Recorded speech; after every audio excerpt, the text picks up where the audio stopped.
আজকের মিনি ব্লগে তোমাদের স্বাগত করছি। প্রচণ্ড শীত আজকে, মানে ঠান্ডা প্রচণ্ডই, আর একটু রোদ ওঠেনি, গ্লুমি ওয়েদার। তার মধ্যে আমার ছেলের রিফ্রেশমেন্টটা আগে দেখিয়ে দিই। সন্ধেবেলায় কি খাবে ও? সে ডাবল টিক্কি, দাঁড়া খুলে দেখাই। একবার জিজ্ঞেস করেছিল, কিন্তু আমি তখন বলেছিলাম আমার জন্য আনিস না, কারণ আমি দুপুরে রুটি খেয়েছি, তো রাগি বাজরা দিয়ে ফর্টিফাইড আটার রুটি খেয়েছি, প্রচণ্ড হেভি লাগছিল।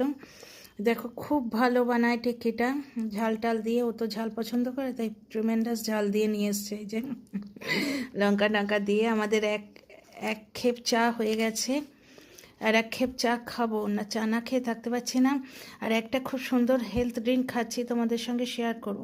বারবার ভিজে যায়, তো রিভুর জন্য আমি এক্সট্রা চটি কিনে রেখেছিলাম। আমার দুখানা চটি ঘরের মধ্যে থেকে কোথায় উধাও হয়ে গেল কে জানে। তো রিভুর নতুন চটিটা বার করে পরলাম। এগুলো হাওয়াই চটি, বাটা থেকে আনা, ঘরে পরা। তো এটা রিভুর চটি। দেখো দেখিনি, মা হিসেবে আমি ওর নতুন চটিটা বার করে পরছি, কারণ মেঝেতে পা দেওয়া তো প্রশ্নই ওঠে না। তো মোজা পরবো এক্ষুনি, এখনই তো এসছি, তো যার জন্য মোজাটা ছেড়েছি, হাত পা ধুয়ে সন্ধে দিলাম।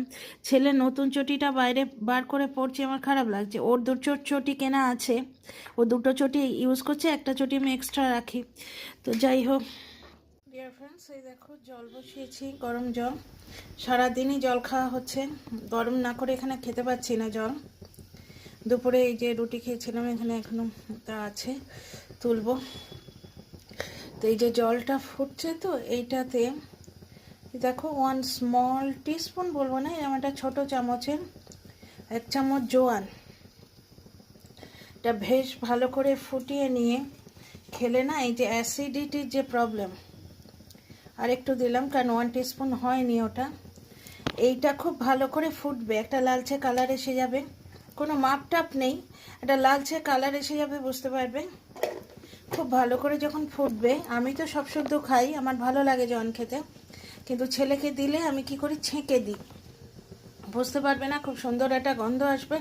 কিন্তু খালি পেটে বলো বা দিনের মধ্যে যে কোনো সময়, আমি আজকে খালি পেটেও খেয়েছি, যে কোনো সময় এই জোয়ানের ফুটন্ত জলটা খেলে না কি হয় জানো, অ্যাসিডিটির প্রবলেমটা একবারে হচ্ছে না। It is very good for health. অ্যাসিডিটির প্রবলেম একেবারে হচ্ছে না। এখানে দুধ গরম করে রেখেছি, খিচুড়ি খেতে খুব ইচ্ছে করছে, কিন্তু খাওয়ার উপায় নেই, ছেলে খায় না খিচুড়ি।